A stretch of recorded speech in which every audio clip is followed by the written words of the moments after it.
You're listening to the WSTC News Podcast. And now, today's news anchors.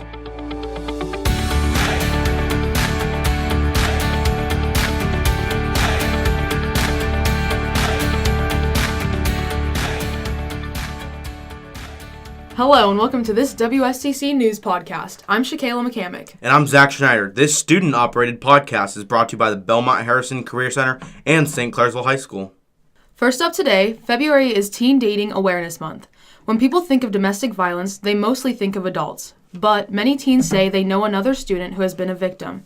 Now, the state of Wisconsin is trying to put a stop to domestic violence. For many middle and high school students, dating is new and exciting.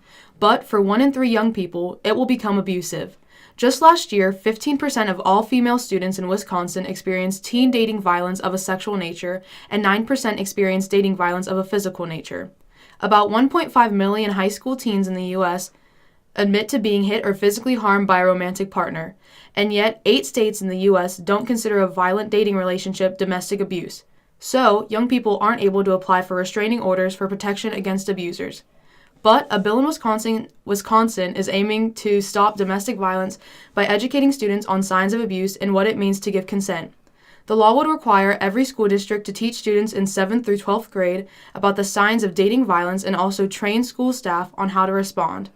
The goal is to break the cycle of abuse, teaching what is unacceptable from the beginning and stopping teens from becoming harmful adults. Unhealthy relationship behaviors, abusive behaviors, start as young as 12 and 13 years old. So we know that this behavior is not something that comes from nowhere. These are learned patterns of dangerous behavior that begin in teen years. If passed, the bill would change the way we treat domestic violence, stopping the issue before it starts. Next, the morning of January 31st, if you were up early and had a chance to look up, you probably got quite the view. Across the country, many people got the chance to view a rare lunar event that might not come around again for another 20 years. In the early hours of Wednesday morning, people around the country had their eyes to the sky for a once-in-a-blue moon event.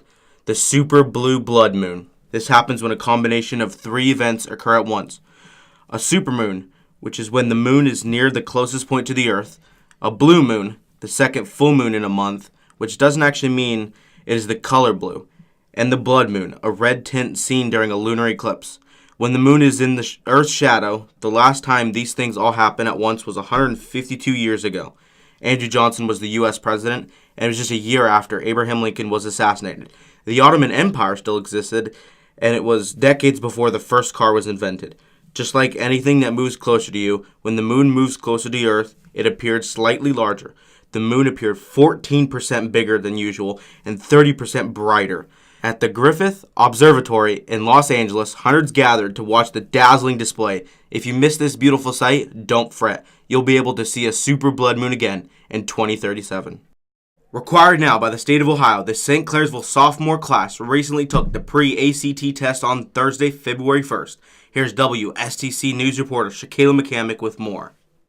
The 10th graders in St.Clairsville will be taking the pre-ACT this week, which will strongly predict their 11th grade scores on the same test, which will let them know which colleges they will soon be getting into. When asked about the test, sophomore Hannah Ellerick had to say, I'm kind of nervous about it, but at the same time, I just want to get that done so I can take my actual ACT in April, so I can take college classes next year. Many would assume that taking the pre-ACT would help students when taking the regular ACT, but junior Tavian Harris said otherwise. The pre-ACT was more of just another ACT, so it just felt like I was taking the ACT twice. But why would the Ohio Department of Education make 141 St. Clairsville sophomores take such a strenuous test?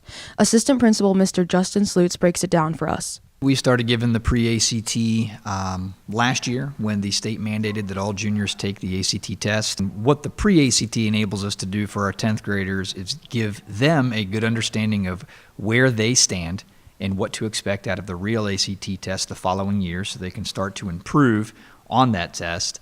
And it helps us as a district know where those kids are, because what we do with that information is then any student that's performing below an expected level or needs some additional help, we've built in intervention classes for ACT their 11th grade year, and we use the pre-ACT information to help us know what students need that intervention to help them out on down the road. While taking a test as big as the ACT can be nerve-wracking to a 15 or 16-year-old, senior Morgan Pitcher has advice for those underclassmen who feel they need a little guidance going into the ACT.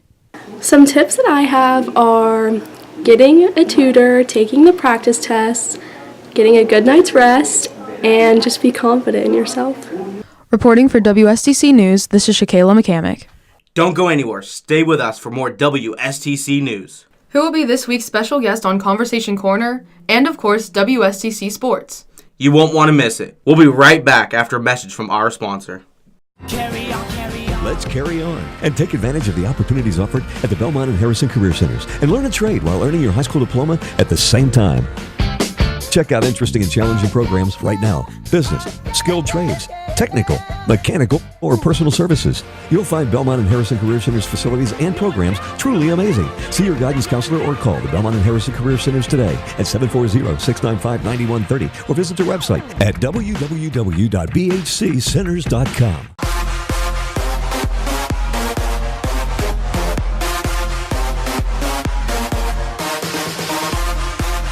Welcome back to the WSTC News Podcast. This is today's episode of Conversation Corner with our special guest, Mr. Baum.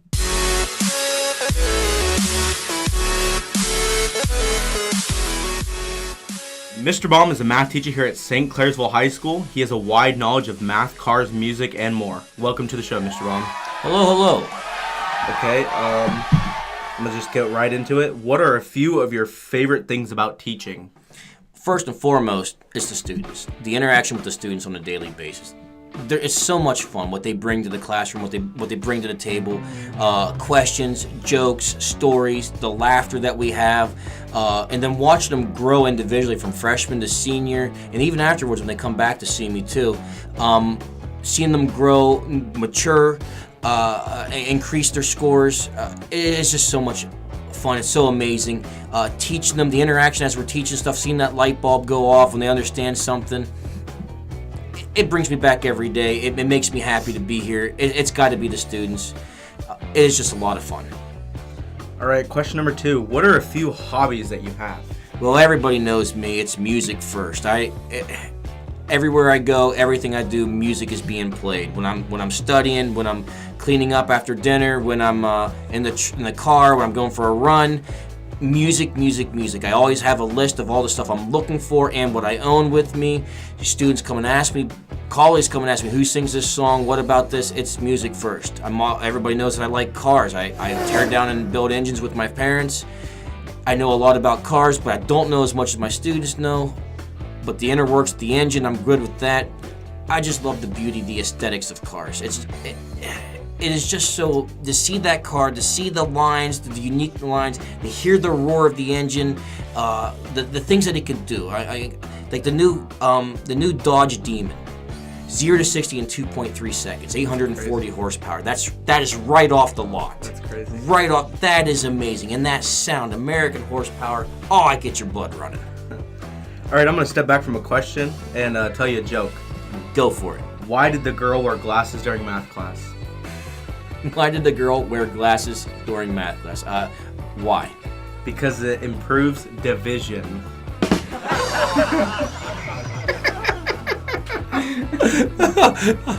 In other words, I've just been bombed. That would be a joke that I would normally give my students. I'm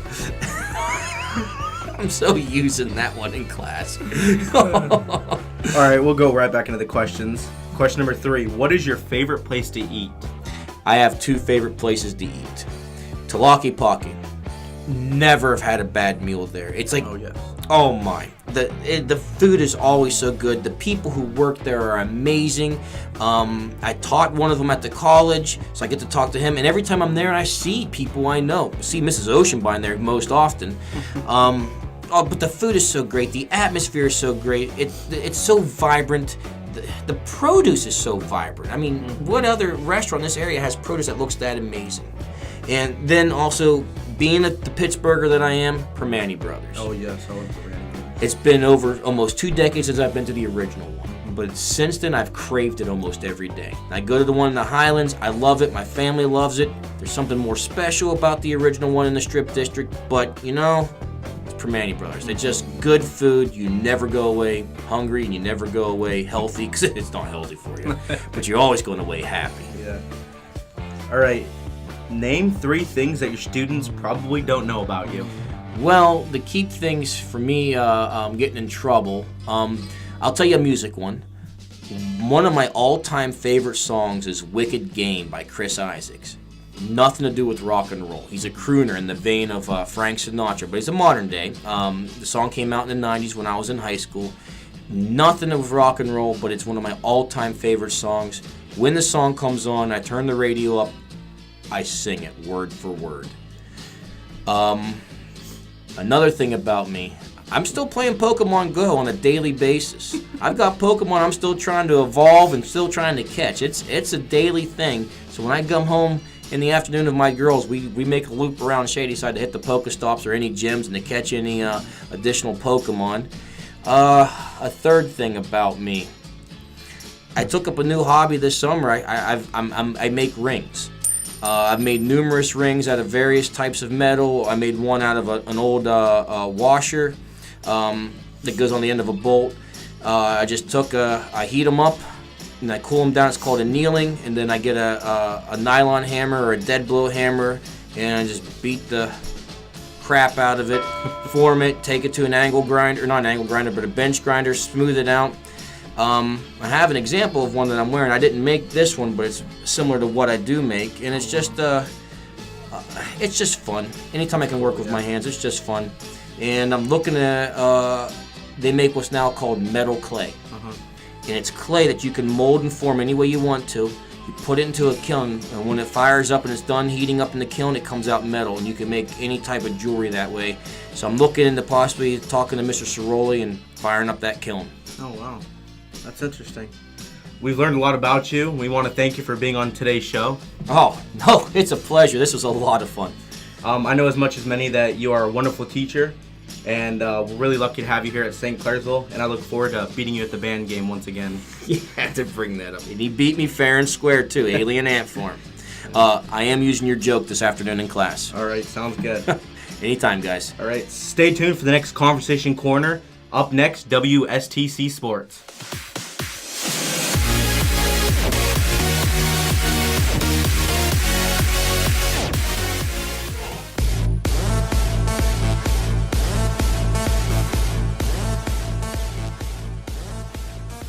It's Super Bowl time, just days away, and here's the scoop. First of all, can the Eagles actually win with such a significant quarterback mismatch? The Super Bowl seems relatively easy to predict if one goes by the odds. The Patriots are listed as 5.5-point favorites over the Eagles in Super Bowl 52. The highly anticipated game is set to be played Sunday in Minneapolis. The majority of sports experts are picking New England to beat Philadelphia, but not all. Will Tom Brady, Bill Belichick, and the Patriots pad the numbers that make up their dynasty? Or will the Eagles, with Nick Foles in position to become one of the most unlikely Super Bowl winning quarterbacks in history, shock the world and win their first Super Bowl? Here's a few Super Bowl predictions from around the halls of St. Clairsville High School.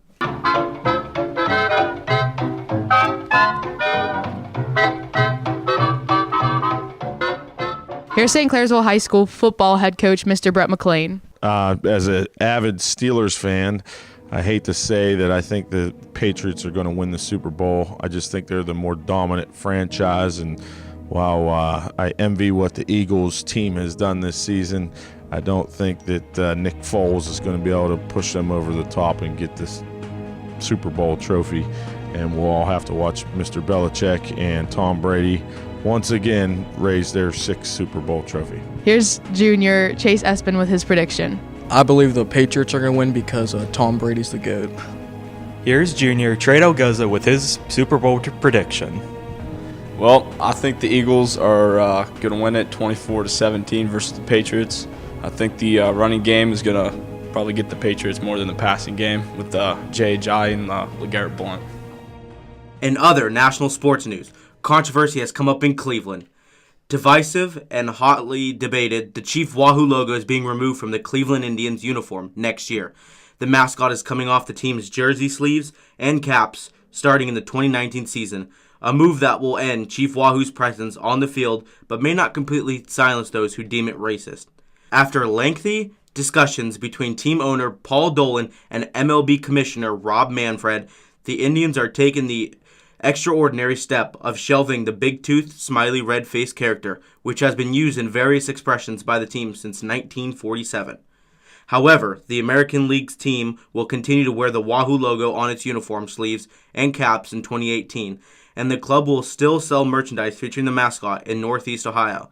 The team must maintain a retail presence so that MLB and the Indians can keep ownership of the trademark.